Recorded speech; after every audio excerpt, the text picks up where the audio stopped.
phones, Babylons can't crack the code. The 2019 LSU Tigers football team was one of the best college football teams in college football history. This LSU team had the Heisman winner, the Biletnikoff winner, they won the Natty, and they won the SEC. They went 15-0, and they did it in a dominating fashion. They averaged 48 points a game with the number one offense in the nation, and they only gave up on average 22 points a game with the 32nd best defense in the nation for the 2019 season. And their quarterback, Joe Burrow, who was the number one pick for the Cincinnati Bengals in the 2020 NFL Draft, had one of the best college football seasons ever for a player. 5,671 yards, 60 touchdowns, and only 6 interceptions, while completing 76% of his passes is insane. After such a dominating season, LSU lost a lot. 14 players from that LSU team got drafted in the first 5 rounds of the NFL Draft, and 20 total of them have agreed to NFL contracts. But it wasn't just that. From people transferring or opting out or dismissing, they have lost 30 plus players from the 2019 LSU football team in just one season. That is almost unheard of. In the 2020 college football season, LSU is struggling, and it was expected that they would struggle, but it was not expected to the level that they're struggling to right now. Currently, they are 2-3, which you might be like, oh, that's not that bad. But we'll get to some of their losses in a little while. But this team is currently 2-3. The offense has gone down in production as expected. Right now, they're ranked 34th in the nation, but they're averaging about 36 points a game. That is not bad at all. But the defense under defensive coordinator Bo Pelini is falling apart. They're ranked as the 83rd best defense in the nation. That is bad. And right now, they're giving up about 34 points a game. But why is LSU struggling the way they are right now? As I've stated earlier, LSU from the 2019 to the 2020 season have lost over 30 plus players, which, like I said earlier, is almost unheard of. And some of the opt-outs that they've had are killing them right now. Jamar Chase, the Biletnikoff winner for the 2019 college football season, opted out of the season. Kerry Vincent Jr. opts out of the season. Tyler Shelvin opts out of the season. And Nelson Jenkins III opts out of the season. Obviously, losing all these players hurt, and they lost a lot of their main players. But it wasn't just that. They also lost some coaches. They lost Joe Brady, their passing game coordinator, who was praised for making Joe Burrow, and made the offense just that much more explosive, especially in the pass game.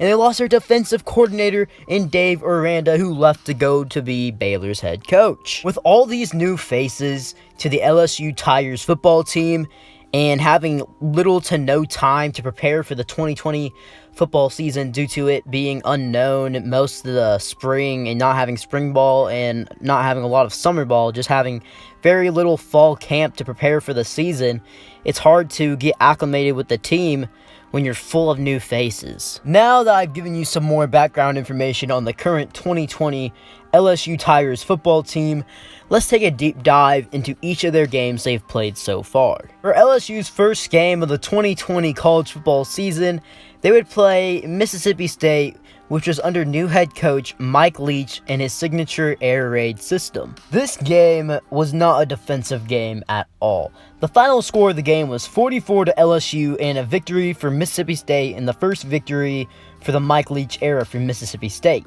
But LSU's defense, oh man, it was horrible. LSU's defense made Mississippi State look like it was going to be one of the best teams in college football and one of the best offenses in college football. They made KJ Castillo look like he was unstoppable. KJ Castillo in that game completed 60% of his passes while throwing for 623 total yards with 5 touchdowns and only 2 interceptions. And if you haven't kept up with college football this season, Mississippi State has fallen apart after that game, and so has KJ Castillo. KJ Castillo has only thrown 1 touchdown since that game. He's thrown a total of 6 touchdowns on the season and 10 interceptions. And the thing about that Mississippi State football team is that they had that very impressive win, or at least it seemed like it, in their first game of the season against LSU. But they went on a big losing streak. They lost 4 straight games. And they just won a game this past week versus the mighty Vanderbilt. And they only won that game by 7. After showing the Mike Leach air raid system would look unstoppable in his first season as his head coach at Mississippi State, LSU would in fact bounce back as they took on Vanderbilt in Vanderbilt, and they won convincingly 41-7. After a dominating win over Vanderbilt, LSU would be number 17 going into their next game in Missouri, where they take on the Missouri Tigers. And Missouri has not been very good these past few seasons. They've struggled quite a bit, actually. But that did not matter to LSU. LSU made sure that their defense would be non-existent this game, and it seemed like they didn't have anyone on defense this game at all. And it was just extremely disappointing. Missouri completed 85% of their passes, threw for 406 yards and 4 touchdowns and 0 interceptions.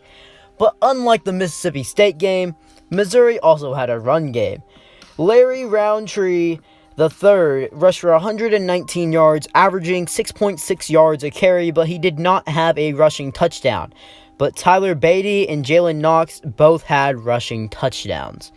LSU would end up losing this game 41-45. But the offense was still performing at a high level. But just like the prior weeks before, LSU would bounce back, and it was a very good win. Versus South Carolina, they would end up defeating them 52-24. It seemed like they bounced back, and this is the same South Carolina team that took down Auburn at home just the week before. In LSU's next game, they would take on the Auburn Tigers, which on paper, it looked like it was going to be a really, really good game, because Auburn, they lost to South Carolina, and LSU dominated South Carolina. In the first quarter, this game was close. It was 0-0 after the end of the first quarter. But in football, you do not play one quarter. You play 4, and it went ugly real fast. At halftime, it was 21-3. Auburn was leading, and then by the end of the game, it was 48-11, a Auburn win.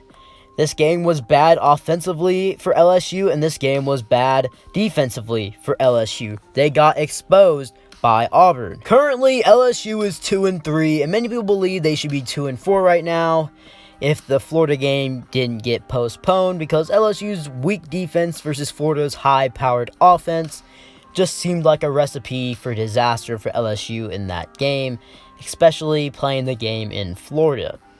But that game's in a dilemma now too, because the LSU versus Alabama game has been postponed as well. And it just doesn't seem like, how can they play both if they're both postponed, and Florida's on the other side of the SEC, and they have to play Alabama no matter what.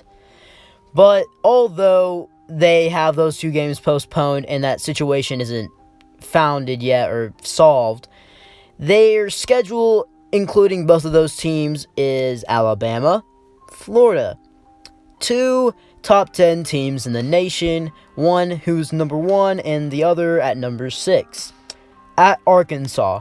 And if you've been watching college football, Arkansas's defense is deadly this season, and they've definitely stepped up under head coach Pittman. And A&M, who is currently number 5 in the nation, and Ole Miss, who under head coach Lane Kiffin, the offense has looked very good except against Arkansas. There seems to be very little hope left in LSU's season for the rest of the season, because the 2 easiest games they have aren't even easy games anymore. Arkansas is a team on the rise, and Ole Miss is also a team on the rise.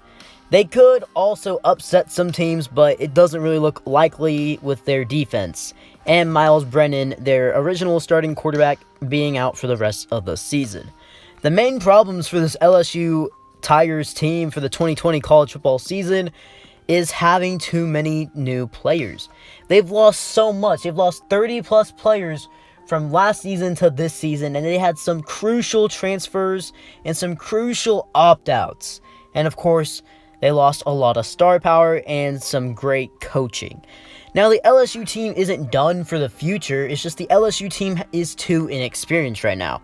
The depth is young, the starters are young and haven't played many snaps or started in many meaningful snaps.